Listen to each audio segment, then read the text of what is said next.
Hello, guys. Welcome to Psych Minds. We are reading In Therapy by Susie Orbach. If you have not subscribed yet, do subscribe, like, and share if you like the content. We are on the case of Natalie, page number 117. Natalie, in her 30s, she's an estate agent preparing luxury properties for viewing.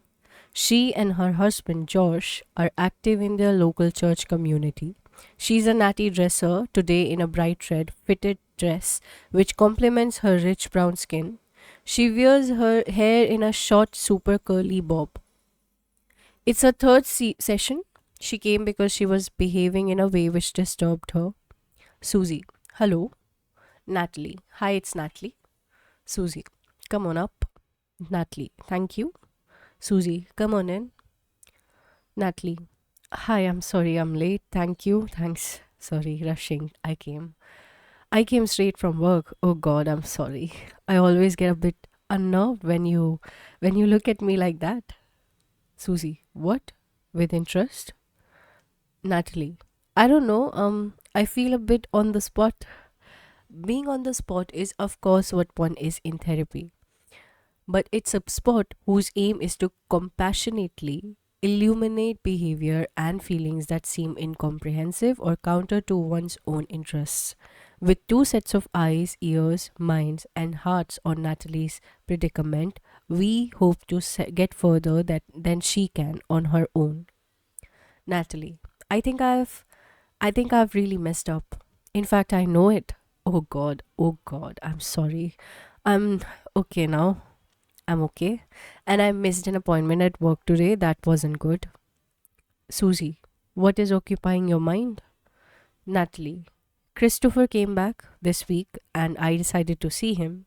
I know that is not a good idea and I met him at the house that I was working on today and we got caught. Susie, sorry? Natalie, we got caught. Sorry, yeah, we got caught. Susie, who caught you? Natalie, just the people who were coming to sort out the chandelier in the house. I know, you know. I had arranged for them to come and clean, and I don't know why it just went out of my head. It just went out of my head, and they came in, and we were there, and obviously that's not okay. So, yeah, that happened. And I became a bit flustered, obviously. And then, as Christopher was trying to calm down, I missed my next appointment. So now I have an email from my boss asking to speak to me tomorrow. Susie. Uh huh. Natalie. So that's what happened. That's why I'm late. And Susie. And on the spot. Natalie, laughing. Yes, yeah, yeah. Susie. Well, it seems like a bit of a muddle. Natalie. I'm all over the place. Susie. Well, have you got any feelings? Natalie. Bit scared, if I'm honest. Susie. Uh huh. Natalie. Nervous, confused, and I'm always confused these days. It seems it's not okay. What I'm doing is not okay, and I don't know why I can't stop doing it. She speaks as though she is scolding a part of herself. Susie. Well, this might sound far fetched, but do you think forgetting the chandelier cleaners was a way of bringing you to reality? Because it's quite dramatic. It means you can't just sort of have this affair going off on the side. It's brought you up short and possibly threatened your job as well. Natalie. If my boss Charlie, if they tell him, then yeah, it has. Yeah, it has. But the suggestion that I would purposely do this doesn't make any sense. Natalie. Susie, maybe that's too strong. I'm rather asking what use can you make of this unfortunate set of circumstances where you don't know why you are doing this. You forget an appointment, and then because of being caught, as you put it, you then forget the next appointment. So things are going out of your head. So, Natalie, I, I, I know a wake up call, perhaps. Susie, perhaps. Natalie, do you know why? Susie, no, Natalie, I don't. I'm interested. I don't have a view as yet. I don't know more than you know. Natalie, okay. Susie, I can help us try and find out. Natalie, I just, I don't know. It feels like a wake up call. I suppose I can't keep doing this. I know that much. It's silly. It is so silly. Susie. Yeah, I'm not sure which you can't keep doing. Natalie. I can't keep seeing Christopher. I can't keep doing that. I have to. I have to stop that, and that has to stop. Susie. And if you imagine stopping it, if you imagine stopping seeing Christopher, Natalie. I don't want to, I suppose, is the point. That sounds terrible to say out loud. The act of saying something out loud makes conscious something one may be acting upon but not yet thought about. This is a crucial dimension in therapy where what was previously unknown and as yet unconsidered enters into awareness, enabling the capacity to think about what was under the surface. Susie, can we set aside the judgment for a moment? You wince when you say it. You are doing it for a reason because you don't want to not do it. Natalie, no, I have to stop. I have to stop. I absolutely have to stop. I can't. It's not fair on Susie. Is it not fair on Josh? Not fair for you? Natalie, not fair on Josh. He doesn't deserve this. Susie, uh huh. Natalie, he doesn't. Thank you. Sorry. Susie, one of the things you told me before that I haven't really been able to puzzle out is the fact that you are meant to be trying for a baby, and yet you are taking the pill, and Josh doesn't know that. And I wonder whether that first concealment or that first hidden thing is something you or we haven't understood well enough. Natalie, I haven't. Susie, I don't know if you have understood what it means to say to Josh, yes, let's try for a baby, and to be unable to stop taking the pill while he doesn't know that. Natalie, no, Susie, so you are already hiding something. Natalie, yeah, I guess. I thought it just needs a bit more time and I didn't want to hurt him. We had made an agreement together, and I felt like I would be letting him down somehow, I suppose. We have always talked about having a family, and I guess, we have been together for a long time now, and it should be the time. Susie, uh huh. Natalie, shouldn't it? Should it? It should be the time that we are doing this, and I don't know why I can't just do it. I just sort of just need a little more time. Susie, well, you thought it was better not to discuss it. Natalie, because I didn't. I just thought I needed a bit of space. I don't think it would go on for so long. Susie, uh huh. Natalie, and obviously now with Susie. Here's what occurs to me. It seems to me these two things might be the same sort of thing.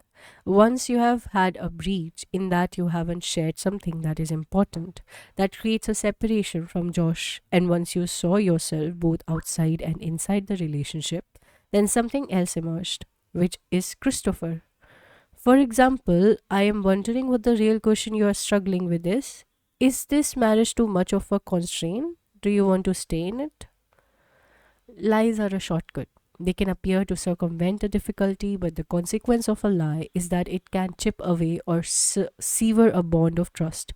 It can replace connection with moral duty and beating up oneself, as it has with Natalie, and obscure the underlying issue of what not stopping the pill means and why she can't take risk talking about this with Josh. Talking openly, even if hesitantly, might allow the bond to hold and strengthen. Lying slices Natalie. Yeah, I do. We have worked so hard. Susie. Natalie, we have worked so hard. Susie, what does that mean, Natalie? Natalie, it's, you decide, you make a pact, a decision together to create a life together, and not just together. Susie, but together in a context with the church. Natalie, yeah, in the eyes of God. Susie, and your families, and Natalie, we made that commitment to each other and to God, and it's not something you can just throw away. It has meaning beyond the two of us. Susie, uh huh. Natalie, to throw away all of that, all the work we have done, the decisions we have made, the way we have chosen to live our life, our families. Susie, So, is the birth control sort of playing around with the decision to get pregnant but not letting Josh in on how you are thinking or feeling? Natalie. Sorry? Susie. Well, you weren't able to say to him, I'm not quite ready? Natalie. No, because he would have worried and I didn't want to put that on him. I just needed a moment to think. As I said, I felt like I'm not making any sense, but I felt like I had made that commitment to him and to God and I didn't want to. But I know that it doesn't make sense. I didn't want to go back on my word. I know that makes no sense. Susie, well, it's got to be making sense somewhere inside of you, or it's completely split off. Natalie, I sort of feel like he would know. Susie, uh huh. Natalie, and he doesn't know. He has no idea. Susie, he hasn't felt the distance, or you are keeping things from him. Natalie, I don't think so, and I don't know how that can be. Why can't he see? Susie, two different things could be going on. You could be really good at not showing, and he could be really good at seeing things as loving as they have been. Natalie, yeah, but if you were, I mean, maybe that's Susie. And if you think he's missing a beat because you are not there on the beat, then I don't know. Do you think perhaps he was never on the beat and you just saw him as being very much more in tune with you than you are now seeing? I'm intrigued by this sense that Josh is so in tune with her that he would have relu- picked up her reluctance to get pregnant at this time. Sometimes we endow our partners with magical powers as they can know us and see us and help us without our telling them. Like parents intuit what an infant needs, but of course it is rarely so. Josh's life is busy with his own as well as joint projects, and he may not have noticed how Natalie has moved away. Natalie. If I'm really honest, I think Josh has always seen me as being better than I really am, and I really try to be that person. Susie. Uh huh. Natalie. For him, because he's great and lovely and brilliant and caring and all the things that he should be. Susie. Uh huh. Natalie. And the things that I would like to be. Susie. Uh huh. Natalie. But clearly, I'm not if I can do this to him. So, Susie. Well, what do you think you are that you have been trying hard to be? I don't mean with the pill with Christopher, but with Christopher, but this idea that you have expressed that he has always seen me as better than I am. Natalie, the thing that my faith has given me is a guide and a foundation and a way to be in the world that is greater than me. Does that make sense? Susie, yes.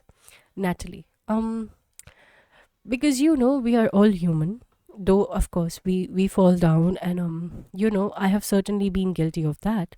Of course I have, and my faith gives me, it allows me, or I try to be the best version of myself, to be not get caught in my own selfishness to Susie. Uh-huh. Natalie, pause. uh to appreciate my life as the gift from God that it is, and to show thanks for that. That is what I try to do. So yeah, I don't know, you look really confused. Susie, I'm not confused. What I'm thinking about is the best version of yourself that is this gift from your faith. And I'm wondering how awful you do actually feel about yourself. I don't so much mean because of what has happened today, but you seem to have a sense of not really being as good as you would like to be. And I wonder what is underneath the good or the not good. Natalie, but they are not the same for all of us. Susie, well, are you saying that religion or your faith or religion in general is a way for human beings to be better than they are? Natalie, no, I don't think God is there to make us better. That is reducing him to something very small. Susie, uh huh. Natalie, I don't mean that at all, actually. He sees everything. So no matter how much you are trying to improve, that won't work if you are trying to pretend to be a version of yourself. God, of course, He knows. He knows us all. So, though that won't work, it's not like He's a self help manual or something.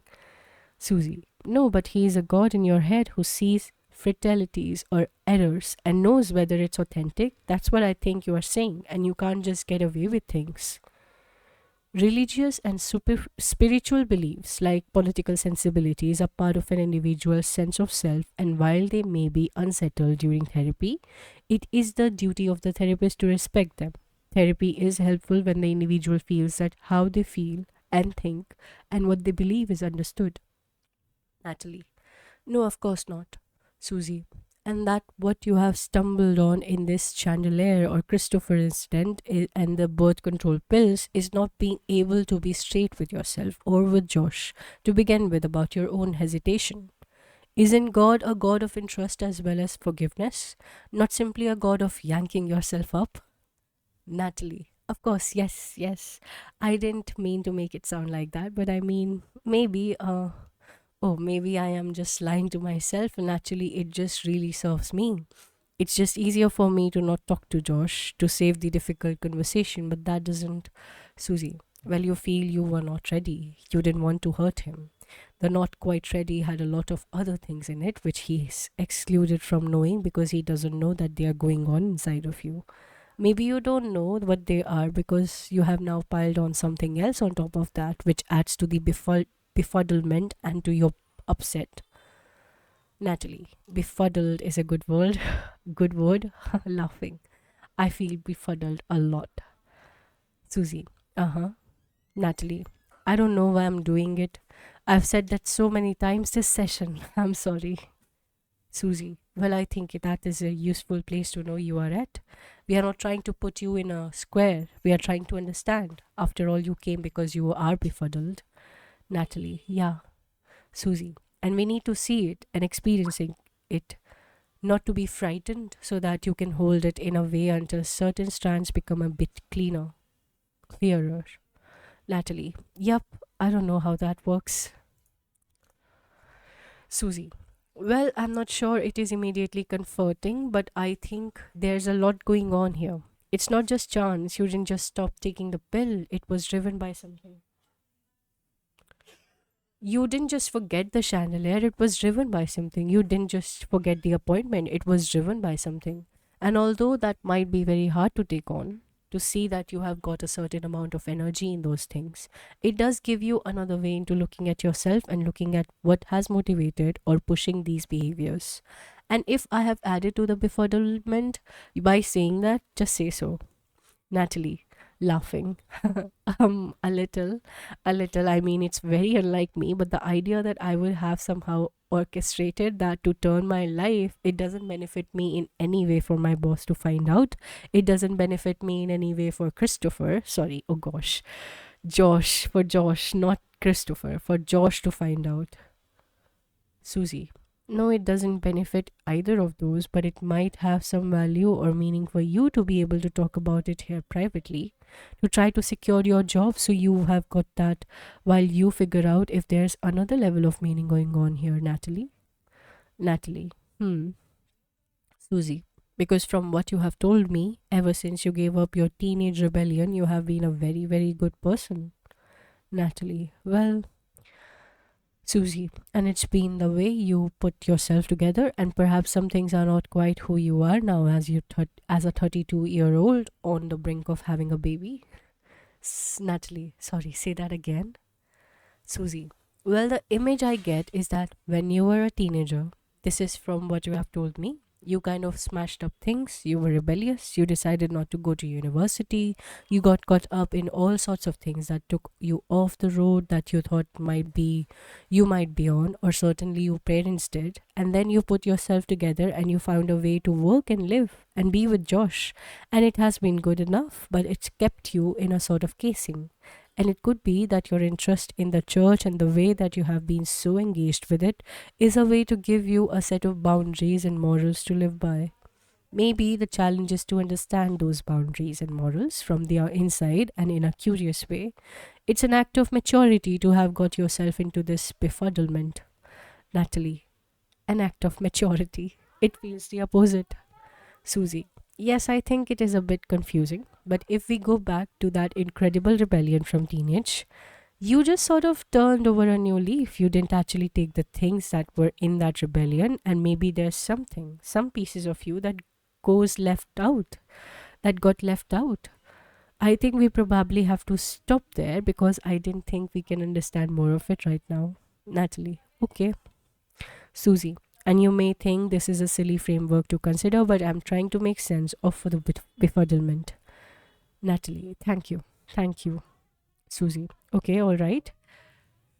This kind of befuddlement is the bread and butter of therapy. There aren't always neat solutions, and not knowing why one has done something and the upset it throws up. As a part of reaching deeper understandings of your own motivation and conflicts and confusion. So, when I say to Natalie, let's leave it on befuddlement, I'm reasonably optimistic that there are strengths. If we can get hold of, which will give her access to bits of herself she split off quite a while ago.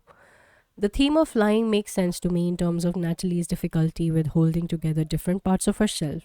It is part of what she has done to manage the contradictions. She went from being a good girl to a rebellious teenager to a good young woman, but in each of these identities, part of her became severed and split off. The dilemma is how to integrate these different aspects of herself so that her commitment to the church and to Josh, if she wants to stay married, can flourish and that what is constituted in the good can sit alongside the more rebellious sense of self rather than be banished. Her affair might be a way for her to be in touch with the part of her that has been sequestered. At present, the seesaw she is on, in which one side of her is exposed and the other side lowered down, is failing her. In finding a way to accept these different parts of herself, the splitting can lessen. That brings us to the end of this case of Natalie. The next case we will be reading in our next recording. If you have not subscribed yet, do subscribe, like, and share. If you have any comment, any feedback, any suggestions, recommendations for the next book, you can reach out to me in the comment section of the video you're viewing or in the community section of YouTube channel. Bye bye for now. I'm ending the stream. Bye. Keep reading. Take care.